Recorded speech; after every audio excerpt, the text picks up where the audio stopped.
Hindi halos makapanood sa hearing sa ICC itong si Dr. Lorraine Badoy, mga kababayan. Dahil etong kanyang mga nakikita, etong mga nagbida-bida sa ICC, mga kababayan, ay aside sa ang sasama ng itsura, yung mukhang mga trapo daw, mga kababayan, at mukhang amoy kilikili, ay ayon kay Dr. Lorraine Badoy, ay ang mga taong ito, partikular na mga kababayan, yung mga pinadala ng ICC sa Pilipinas, ay mga hampas lupa. Akalain nyo. Nagpapalibre sa sundalong kanin pa, mga kababayan, na si Trililing, na pinondohan naman daw ni Bangag ng $2 million, mga kababayan, galing sa kinurakot sa gobyerno. Inisponsoran ng hotel, pagkain. Itong mga hampas lupang mga taga-ICC, mga kababayan, Diyos ko Lord. Na hindi matanggap ni Dr. Lorraine Badoy na etong mga gunggong na to, at marami pa sila. Marami pa sila sa ICC, lalong-lalo yung mga prosecutor, mga kababayan, ay siyang naglilitis kay Tatay Digong Duterte na ang sabi nitong mga taga-ICC, tinataguyod daw nila ang human rights. Pero inaapakan nila ang human rights si Tatay Digong Duterte. Panoorin niyo po, ha? Alam mo kung ba't ako nasasaktan, ano? Kasi tinitignan ko yung mga pagmumukha nito mga ICC. At sino mga ito? Mukhang mga trapo, di ba? Huwag nga ang mga trapo, mga basahan, mga kababayan. Mukhang trapo like rug. Mukhang rug, no? Mukhang washed up na parang babaho ng mga itsura. Ang babaho ng mga itsura. Tingnan nyo daw, mga kababayan, kung totoo ba. Ayun, totoo nga. Diyos ko Lord, yung mga itsura, mga kababayan, po ka mga impacto. Na parang, at saka, napakawalang kwentang mga lawyers, no? Napakawalang kwentang mga Talagang legal officers. napakawalang Ang gagaling pa ng mga Pilipino. So, biro mo, sasabihan ka, nililitis ang isang Pilipino na Naniniwala kay Trillanes, mga kababayan, dyan pa lang, bugok ka na. alam sa mga batas natin na para bang mga boss natin sila. Diba? Kaya nga. Gusto ko talaga sila sampalin sa mga pagmumukha nila at sabihin Sampalin natin. Kung babalik yan sa Pilipinas, mga kababayan, pukuyugin talaga yung mga animal na you're yan. not the boss of us. Soberenya kami. Kaya lang ang ginawa talaga nitong bangag na ito, talagang binaboy niya ang Pilipinas at nawalan tayo ng soberenya so that we have to suffer through seeing all of this and taking their shit, diba? That you have to listen to these washed up Europeans na mukhang amoy kilikili itong mga Mga amoy kilikili. Ito Diyos ko Lord. Yung mga itsura pa lang, mga kababayan, mukhang parang mga maligno, no? ito na ang babaho ng mga itsura. Ang babaho ng itsura. Ang babaho ng mga itsura. And then yun pala, mga squatter, no? Naghahanap din lang ng ng manlilibre sa kanila ng pagkain at saka ng hotel nila. At nagpapasuhol. Nilibre na bangag, mga kababayan. Pasuhol ka na lang, dito pa kay Sunny Trillanes, kung di ka ba naman loser, diba? So there's so much evidence, and buti na lang that we're bringing it to the right forum, no? That it's going to be in the legal forum, it's not going to be who says. So, and apart from that, no, ang marching orders, no, sa ating bawat Pilipino, ay kailangan mas malaki ang bunganga natin kaysa sa kalakihan ng mga bunganga ng mga CPP na yan. At dapat we have to be bolder, braver, and louder about our truths and they are about their lies. At saka talaga, mas marami tayo, so hindi tayo matatalo dito. Na hindi na ito eksperimento. Nangyari na ito sa NTF-ELCAC. Sa madaling salita, praktisado na tayo, alam na natin kung paano ito gawin, no? Ma'am, I think this is going to be the first test case na dadalhin kung hindi makahabol, ma'am, sa confirmatory of charges or confirmatory process sa charges ngayon kasi until February 27 lang ito, ma'am. Siguro 6 months after na ulit ang schedule dito sa pre-trial presentation against kay Pangulong Duterte. I hope there will be volunteer lawyers including Attorney Levi Baligod at itong 18. Madaliin, mga kababayan. Dapat mayroong magreklamo doon sa ICC. Now na ipakita na, etong mga taga-ICC na na-designate dito sa Pilipinas, nagpapabayad, binayaran ng bangag gamit ang tinurakot na pera ng Pilipinas. Witnesses na ito, sana may karoon ng sponsor, ang taong bayan, mag-ambag-ambag tayo that they will report to the UN General Secretary na sinuulan nila ang ICC investigators at mga prosecutors kung hindi man maihabol kagad man because we're running out of time para dito sa 4 days lang na window period ng confirmation of charges pero hindi pa ito lost cause. ano lang mag-aantay pa daw ng 60 days. 2 months mga kababayan bago ang resulta ng confirmation. Tapos, ewan na natin kung makakalabas na si Tatay Digong yan mga kababayan after dahil mayroon pang mga appeals If ever sige hindi makumpirma ang sige labas si Tatay Digong. What if mag-appeal ang mga loko-loko mga kababayan tapos sa appeals chamber yung mukhang sina Inday Garutay baka baliktarin din nila. Wala rin ang mapapatungahan mga kababayan. This will be the first test case na ang ICC ay maibubunyag right before the world, right before the United Nations na hindi dapat ito magpatuloy. Iparelease dapat si Pangulong Duterte at ipastop ang operations ng ICC, i-review ito at kailangang buwagin na lamang ito sapagkat naging instrumento na siya tamang-tama talaga. Ang binabanggit ni US President Donald Trump, the ICC operates like a mafia. Like a cartel. They are for hire, not for justice. For at hire yan na, po no? ang dahilan kung bakit na frozen ang lahat nilang mga accounts at ng mga deposito nila at mga business transactions sa Amerika at hindi sila makakapasok anywhere in the territory of the US. They will be arrested. Sana nga. Gusto nga natin mga kababayan, lusubin niya ni They Trump. will also be arrested anywhere in Russia. So as they will also be arrested in Israel and also sa mga bansa na hindi kumikilala sa kanila, hindi po sila makatapak. Pero ma'am, I have seen in the record na noong 2023 December, nandito sila 2 weeks. And then another round, si Saldico pa rin patiuna, ginasusan pa rin nila Marcos at Romualdez.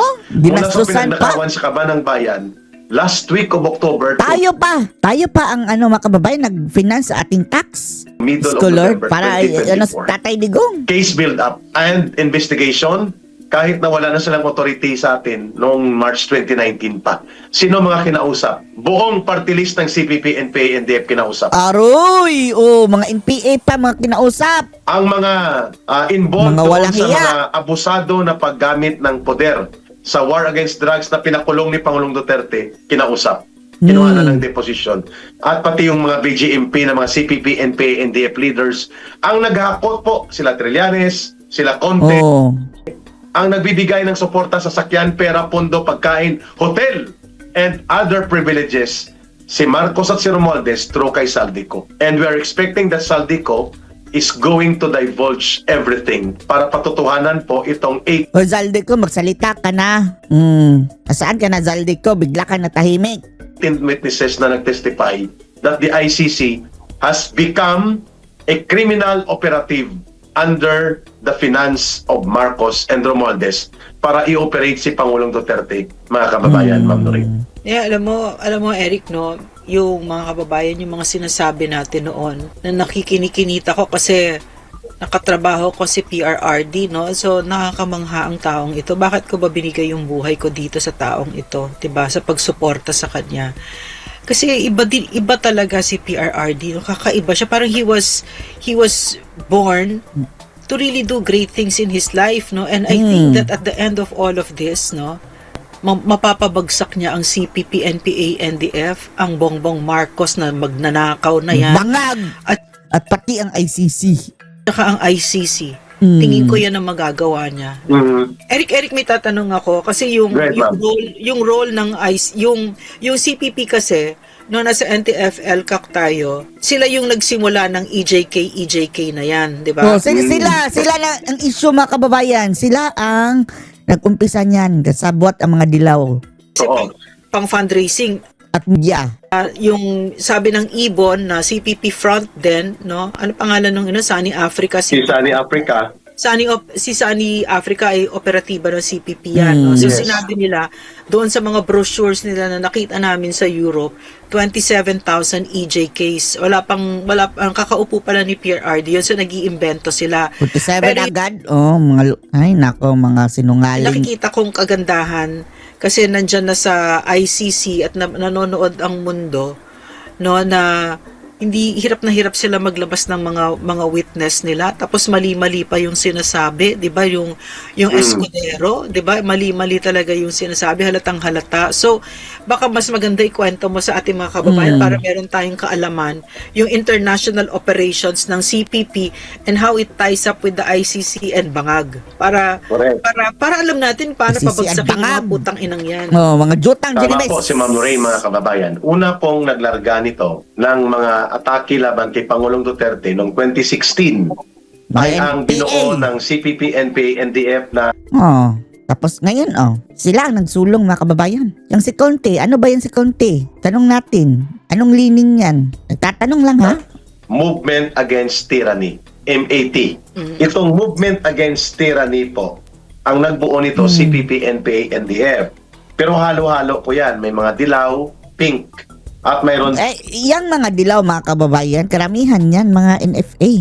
pong mga simbahan. Pero ang nasa core group, sila Teddy Casino, Obet Di Castro, Carol Araulio. So CPP Secretariat po yan, sila Palabay.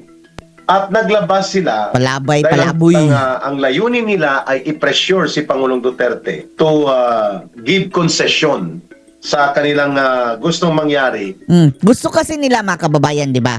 Mayroong times na gusto nilang mag-ceasefire and mag-peace talks. Ang gusto nila, ipilit nila kay Digong mga kababayan na gawing legal ang mga NPA. While gusto nilang mga kababayan, hindi nila iti-take over ang government, gusto nilang maging legal, coexist ang NPA, and then pahabayaan silang mangolekta ng kanilang mga revolutionary tax. Sabi ni tatay, ano kayo siniswerte? Isa lang ang gobyerno ng Pilipinas. Ayun, nagalit. Simula nun mga kababayan, grabe ng galit nila kay Digong. Tapos pina-ambush nila si Tatay Digong mga kababayan ng yung PSG ni Tatay Digong, tinambangan. Galit na galit si Tatay Digong, all out war. Na dapat pabayaan sila sa human rights campaign nila at ipatigil ang war against drugs. Yun talagang gusto nila. So binuo nila ang MAT, Movement Against Tyranny. And then sila po ang Sino ba ang tyrant? 'Di ba yung mga NPA mga kababayan? Ang tagal nang sasalot niyan sa sa mga kanayunan. Yan nga ang mayroong violation sa human rights. kalat ng propaganda. Sa pamamagitan ng Karapatan Group at Ibon at NUPL, mga puro ito front organizations ng CPP, NPA, NDF. NUPL sa lawyers po yan na group.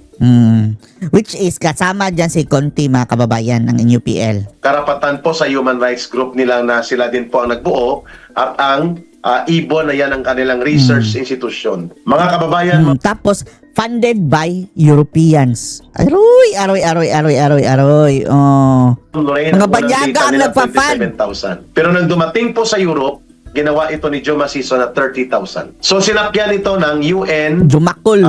Human Ayun rights na, corn beef na si Jumakol mga kababayan. investigators. Wala pang ICC. And ang mga nag-operate po dyan ay ang CPP International Department. Ang CPP International Department po nakabase sa Hague, Netherlands. Oh, ayan. Kaya ang lakas ng mga NPA yan mga kababayan sa ICC dahil andun ang base nila sa Netherlands. Sa Utrecht, the Netherlands. Magkalapit lang ito, ma'am, ang detention facility at ang headquarters ng ICC nasa The Hague. Ano po ang epekto nitong propaganda na ito? Binuksan po, kung maalala natin mga kababayan, Ma'am Lorraine, binuksan po ang UN resolution ng United Nations Commission for Human Rights.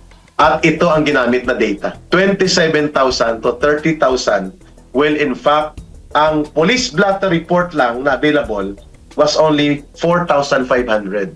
At ito ay mga cases under investigation.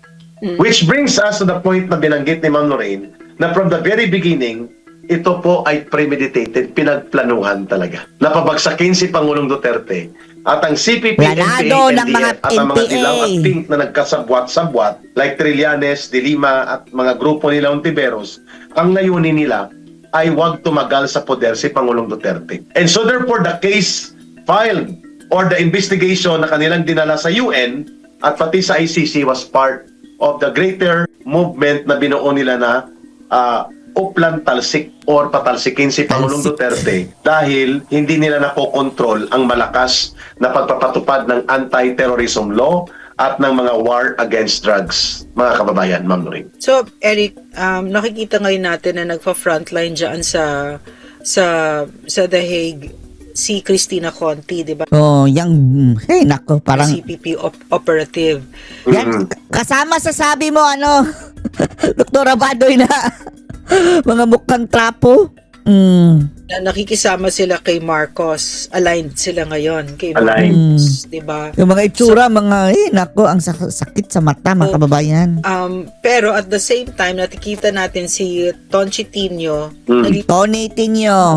naglalabas, nag-expose siya against Marcos, di ba? Yung text Ano yan nila talaga Piki yung ano nila ni Marcos, mga kababayan, alyansa. Kunwari lang yan ngayon dahil mayroon silang kailangan Pero kung wala na si Sara, yan din. Si Marcos na, mga kababayan, ang tatrabahuin ng mga PA yan. messages kay Bersamin, etc., di ba? So pareho silang CPP. Yung isa, sinusuportahan si Marcos, pero itong isang CPP, pinapahina si Marcos. Pakikwento yung dynamics na yon. Bakit? Magandang punto yan, Ma'am Lorraine, ang binuksan mo. Yeah. Yan pong tinatawag na doble cara. Doble Ibig sabihin cara. po, kung saan sila may benepisyo, sasakay sila. Number one, benepisyo nila ito sa propaganda, ang pag-frontline nila sa ICC versus Duterte. So sakay sila. Sino ang pinakamasahan nila dyan? Si Marcos at si Romualdez kasi allies nila yan. Pagdating ka sa anti-Duterte. May isang mukha pa sila na ginagamit din nila ang political operation. Ito naman ang binanggit ni Ma'am Lorraine, na inaatake nila kunwari si Marcos pero kasabay ang pag-atake sa mga Duterte. Paano yon? Sapagkat ang layunin nila ay pabagsakin ng gobyerno. Pahinain si Marcos, pigilan na umabante ang isang Duterte so that magkaroon po ng political na kaguluhan at sila ang mangingibabaw sa narrative. So they're playing two roles. Sila ay kaalyado ni Marcos at Romualdez pagdating sa kontra Duterte, pero binibira nila si Marcos pagdating po sa taong bayan sapagkat alam nila na kinasusuklaman si Marcos pagdating sa korupsyon at pandarambong. Doble cara, no? So pero ano ang kanilang layunin? To be friends with Marcos? Or to defend the administration of Marcos? No. Ang layunin nila ay Ginamit lang nila humina ang gobyerno, lumala ang kaguluhang politikal upang sila po ang Kumanda mangibabaw talaga sa sila naratibo kapag si Sara at na, propaganda kapag si at Sara sa na, recruitment so that they can goodbye recover. kayo, mga Doble NPA. cara, manggagamit, Ma'am Lorraine. Mangga. Yung ano ba, Eric, nung part ka pa ng CPP nun, totoo ba yung galit nila sa corruption? Or laro-laro lang? Kasi ngayon tumanggap sila ng... Corrupt kasi din parang sila yung kinikwento ni Bebot Bello, di ba? Yeah. Dati hindi tumatanggap ng mga bayad yung mga yan. So parang nakita ko, parang may prinsipyo pa ng konti itong mga putang ng to, di ba? Ngayon, wala na. Kurakot na, mga kababayan. Pero ngayon tanggap na tanggap ni May mga nila maleta Franz na. Castro, nila ng CPP. So, could you explain to us the dynamics and the evolution or the devolution?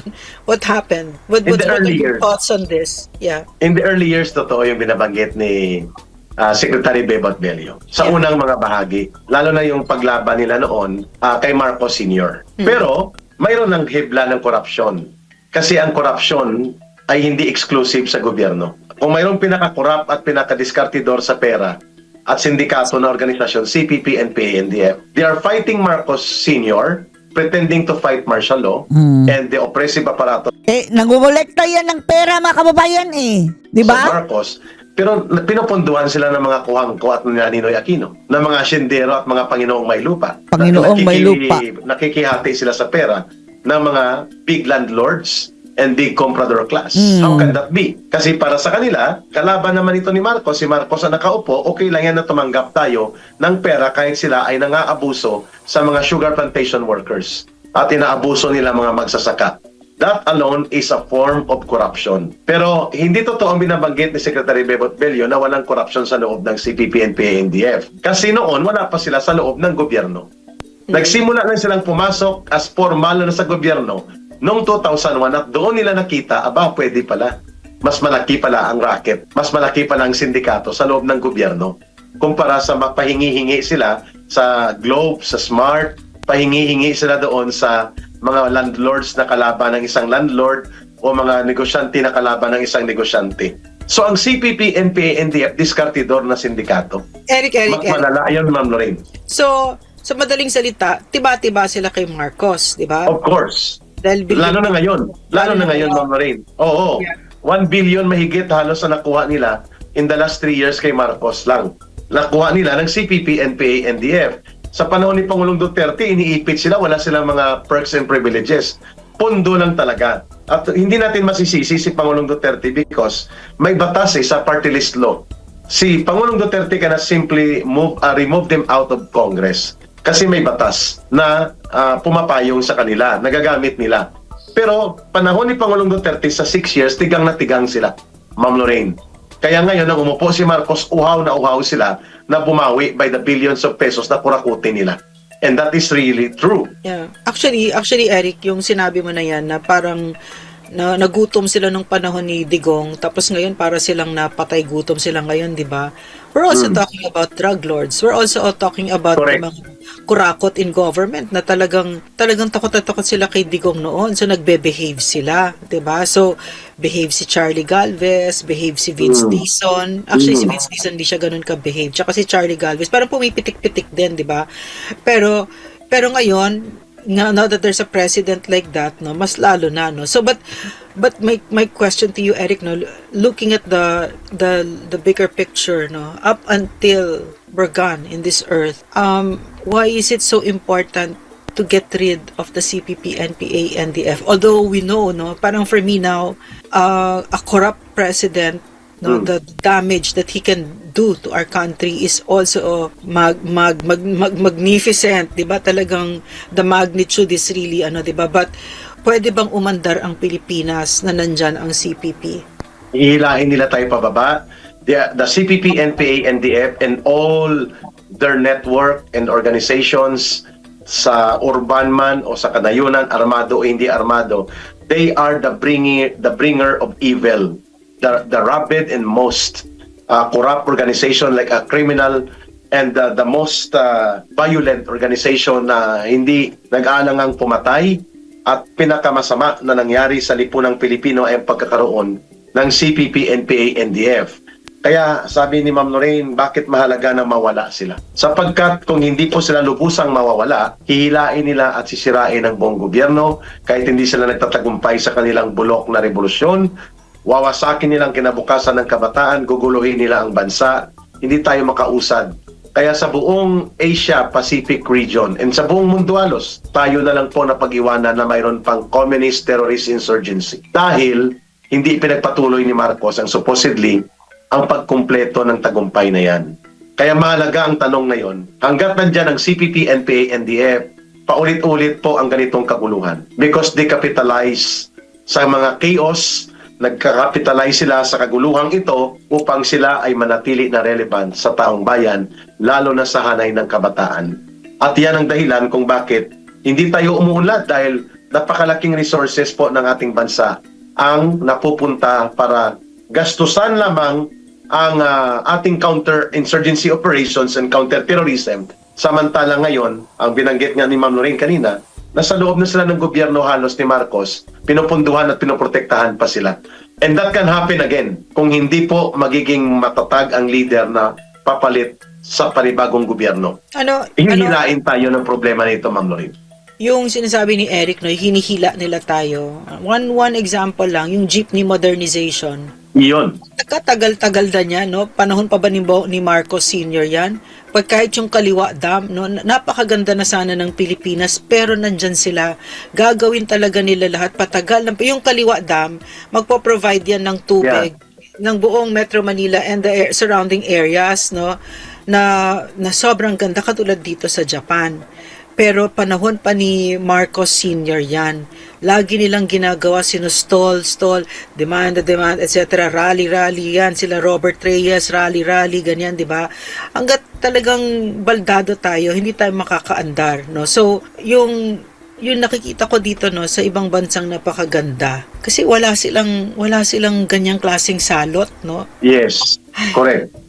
You're correct. Pero kasi tayo na naman Ma'am, ang mga kabatch natin, napag-iwanan talaga tayo. Like for example, sa Indonesia, bago pumasok ang 1970s, tinapos nila. Ang problema nila sa communist terrorism. Ang Malaysia, ganun din. Ang Singapore, 60s. Ang Thailand, mga kababayan. And look what their country has achieved. Dahil dyan, mantakin mo man rin 20% ng foreign direct investment na wawala. nung panahon na hindi pa si Pangulong Duterte, every year, mahigit kumulang po 50 billion pesos worth of investment ang nawawala.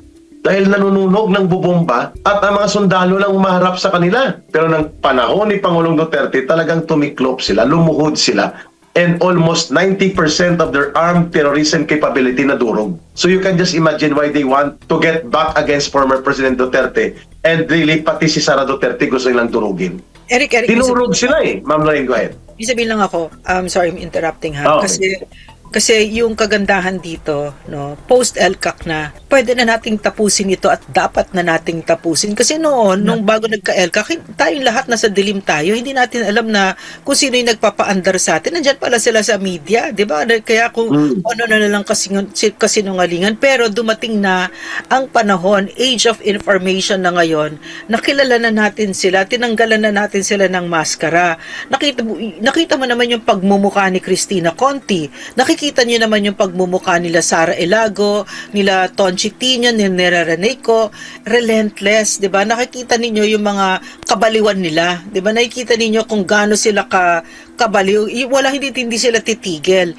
Yun naman yung kagandahan dito. Kaya nga sinasabi natin, no, information is power. Kaya alam yan ng CPP, kaya yung propaganda machine nila, no, yung machine na nandyan sila sa bawat ng mainstream, nakipagkuntsabahan pa sa western media, kaya naririnig nyo si Lloyda Lewis, 'di ba, kung ano nang pinagsasabing kalokohan ng gagawin yan, 'di ba? So magkakadikit lahat yan, no? So ang giftedness ng CPP ay yung alliance building nila, marunong sila magpasimple ba. No, tapos patagal ng patagal, tapos tayo naiwanan. Tapos papobre ng papobre, tapos sila, gusto nila yung mga kababayan nating pobre, mas lalong maging pobre, at saka hindi lang simpleng pobre, generational na pobre na imamana mo sa anak mo ang kahirapan mo. Ganyan kademonyo yung mga putang inang yan. Tapos ganyan din si Bangag, so nagsama sila ngayon, pero yung kagandahan doon, alam natin, nakikita natin ngayon, so dumating na ang panahon na pwede na nating tapusin at tatapusin natin ito habang buhay tayo para hindi na maipamanan ito sa mga anak natin at mga apo natin, para maranasan naman ng mga apo natin ang magkaroon ng bansa na parang Japan, na parang Singapore, di ba? Kasi Eric, mga kababayan, ang mga construction workers na nandyan sa Japan, sa Singapore, yung mga, not even just construction workers, but even policy makers are Filipinos, no? A lot of them are Filipinos, magaling ang Pilipino. Kaya lang, ang mga nasa gobyerno, CPP, NPA, NDF. At kung hindi CPP, NPA, NDF, ay drug addict na mandarambong, nakakampi ng CPP, NPA, NDF. So, napakaganda na nagsanib puwersa ngayon ang mga demonyo sa Pilipinas, nakitang-kita natin at pwede na nating tapusin ito. Marami lang talagang nagsisakripisyo, katulad ni PRRD, ni Pastor, ni Vice President. Eric, one question. What does a President Duterte mean to the CPP, NPA, NDF? It means distraction against them. Yeah. That's why takot na takot sila sa isang Sara Duterte. Hindi lang sila nagagalit, natatakot talaga ang CPP, NPA, NDF because nakakatakot talaga ang isang liderato ng gobyerno na may kaparehong karanasan at may kaparehong kapanatagan ng kanilang loob. Si Pangulong Duterte was the only president na nakakita na tama pala, it must be the whole of nation and whole of government na gumawa nito. At sinuportahan niya, pinanindigan niya, pinangunahan niya. And it delivered results. Ngayon, what does it mean for the CPP, NPA, NDF na may isang Sara Duterte na mukhang sabi nga ng nakakarami, written in the stars to be the next president? Nakakatakot yan at nakakaligalig para sa CPP, NPA, NDF. Kaya nila gustong durugin si Sara Duterte, di bali nang sila ay lumuhod at maging kain-suka sa mga magnanakaw at mandarambong na kagaya ni Marcos at Romualdez. Kasi ibabagsak din nila eventually si Marcos at Romualdez. Mahinang klase naman yan eh. Unahin nilang mapigilan muna ang isang Sara Duterte. Which brings me to my point na gusto kong i-raise sa iyo, Ma'am Lorraine. It is confirmed na ang mga grupo na dinala sa The Hague, Netherlands ay grupong pinunduhan ni Marcos at Romualdez at ang nag-facilitate CPP, NPA, NDF like itong si Sheena Escudero. Parang hindi man ito ordinaryo lang, ma'am, na the way siya magsalita, trained. Yeah, trained CPP dito na propaganda. Trained dito. At ito ay CPP, NPA, NDF operative na nabuo nila dito sa kanilang pagbubuo ng anti-war against drugs. At ang mga nandyan sa Netherlands, hindi po ito ordinaryong mga tao. Ito po ay bahagi ng Network of Operation and Organization ng CPP, NPA, NDF. At ang nagpundo at nagpadala sa kanila, si Marcos at si Romualdez, Ma'am Noreen. Your reaction to that? Oh my gosh, no. I mean, at the same time, it's also good that we're seeing it, di ba? I mean, kilala na natin right? So, ito palang, so sa madaling salita, no, hinahabol nila Franz Castro, Tonchi Tino, Reneco, Sara Elago, si Vice President Inday for Yes. 125 million. Pero pala tumanggap sila ng halos 1 bilyon. Mga magnanakaw talaga sila, no? So, yun yung ibig ko sabihin, no, na yung hawak natin na kapangyarihan. Kasi yung ginagawa nila sa The Hague ngayon, meron tayong former rebel katulad ni Eric, no, na kinikwento niya kung ano yung gimmick nila diyan, 'di ba? At saka hindi talaga nila ma-prove. Talagang hindi ko ano man yung numero na nandoon ng mga EJK na 'yan. Hindi nga si PRRD yun no? Hindi si PRRD yun. Tapos, on top of that, nalaman pa natin na yung ICC ay tumatanggap ng suhol. Yes. So, And ma'am, come to think of it, Ma'am Lorena, 49 lang ang formal charges out of that 30,000 na sinasabi nila. Out of 49, 14 lang sa panahon ng Duterte Eric, presidency. hindi lang yon, naglabas pa ng ad si Cristina Conti na, uy, baka naman meron naman dyan mga meron bang dyan witness, punta naman kayo dahil 30,000 yung ibubuno namin. Tapos 49 lang, 49. 49 naman ang formal charges.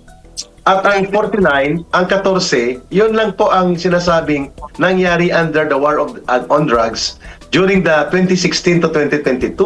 Yung iba nangyari nung 20 years, 30 years ago. Pero Eric, no, I mean, if this were a court of law, no, let's say in the Philippines na mga judges ang gagaling, no, kasi ininsulto ni Marcos ang hudikatura natin Ininsulto niya, pinastos niya. Sinabi niya na we don't have a working judiciary, no, 'di ba? Nakita natin. Yan talaga. Kasi nga nangyari dito, yung three branches of the government, executive, legislature, and the judiciary, yung executive at saka yung legislator nagkuntsabahan na. Nagkuntsabahan na. Doon ko pala nag-gets kung bakit si PRRD galit na galit siya doon sa mga nagsabi na mga congressmen na sumisip-sip sa kanya na gagawin naming Speaker of the House si Polong. Sabi ni PRRD, gawin niyo yan, magre-resign ako. Yes. Galing ni PRRD, no? Sobrang galing niya. Talagang love na love ko siya. Talagang may prinsipyo siya. Hindi ka tulad ng mga putangin ng mga korupto at mga power-hungry kadiri, di ba? Ang galing-galing talaga ni Digong. So, bibigay ko talaga buhay ko sa kanya. Talaga. So, tapos yung judiciary, ngayon, sinabi ni Marcos, ngayon, wala na yan. Wala na siya. So, wala nang kwenta itong gobyernong ito, according to Marcos. Ginawa niya talagang walang kwenta. Kasi yung kay PRRD, no, will that stand in a Philippine court? Hindi.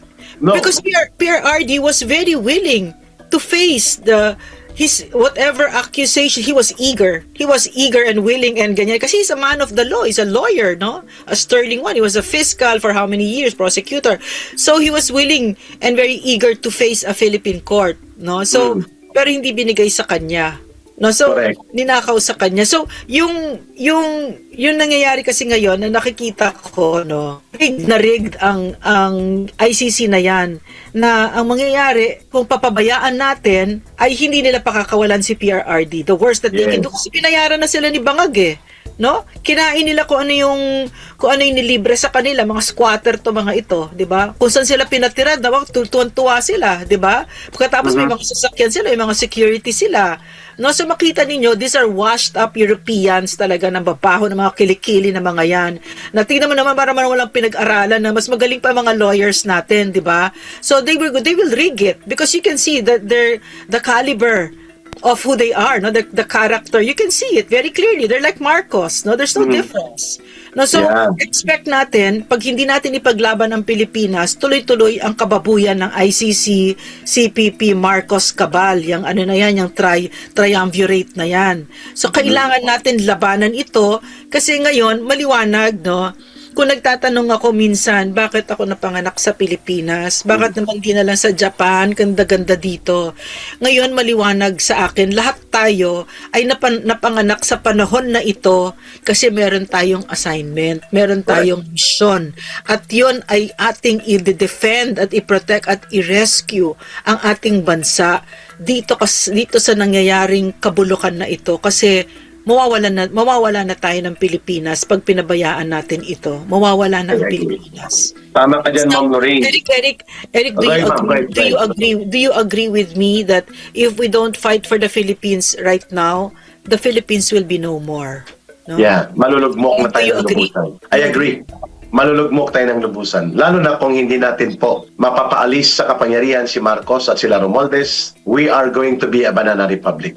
Mantakin mo, ang namumuno, drug addict, according to his own sister, according to actual physical evidence, kitang-kita naman, according to related historical accounts ng kanyang involvement sa drug addiction hanggang ngayon.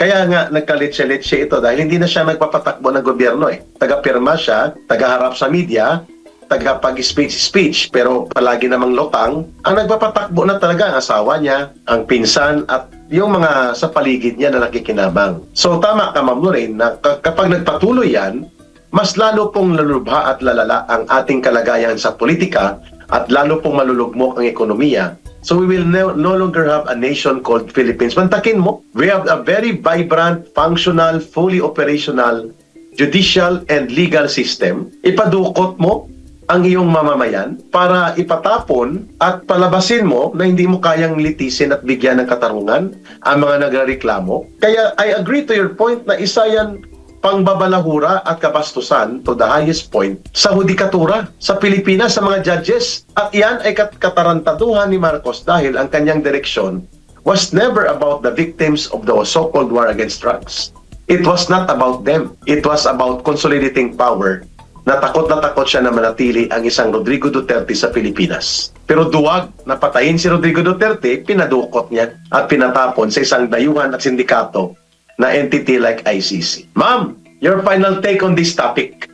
Gusto kong marinig sa iyo kung paano mo tinitingnan ngayon itong pagbubulgar in relation sa sindikato na sabwatan ni Marcos at ng ICC. At ito ngayon ay nakikita lalo pat na-highlight itong confirmatory charges and presentation of charges laban kay Pangulong Duterte. Go ahead, Ma'am Lorraine. Tingin ko kasi lahat yan blessings. Lahat yan, I think that there's a certain stage in your life where whatever is thrown at you, dapat kaya mong gawing blessing yan sa sarili mo. You have to, I think we're all called to be magicians, no? To turn things around, to be able to turn the tables. This is what we did with the anti-FL-CAC, di ba? Turn the tables on them, no? They were turning the tables on us, but we turned it even twice more so that we napadapa sila, di ba? So, I think that we are all being called to be able to be the kind of people that can turn things around. And that we, each of us was born at a time such as this, no? Therefore, we are equipped to handle all the challenges that are being thrown our way. At nakita na natin, no, we already have a track record of getting things done, at yun ay during the anti-FL-CAC. And on top of that, no, ginawa ni Marcos sa Pilipinas, hindi ka patapatawad. At nakikita na natin yung trajectory, mawawala na ang Pilipinas, no. From the time of PRRD, when the Moody rating rated us as the most promising economy in the region, to what it is now. What is it now? It's just shit right now. It's almost going to be irreversible pag hindi natin ipaglaban ang Pilipinas. So ako ay nagpapasalamat na magkakasama tayo at pinaglalaban natin ang Pilipinas. So, kasama natin ang magigiting na mga Marines, no? Ang mga sundalo, 18 sila. Kasama si Sergeant Cutesa kahit na tinakot siya. Kasama si Colonel Monggao. And on top of that, kasama yung mga sundalong ibinigay at isinakripisyo ang buhay nila. Hindi pwedeng tanggalin ang mga sakripisyo na yan na kailangan natin talagang bigyan ng halaga. So, maraming salamat. Well said, Ma'am Lorraine, and maraming salamat for joining sa programa natin na Bigwas ng Agila. Happy weekend, mag-ingat ka palagi, and continue to be of service sa ating mga kababayan kahit na medyo malayo ka sa ating bansa, pero alam namin nandito pa rin nakaugat ang puso mo at pagkatao sa bansang ito.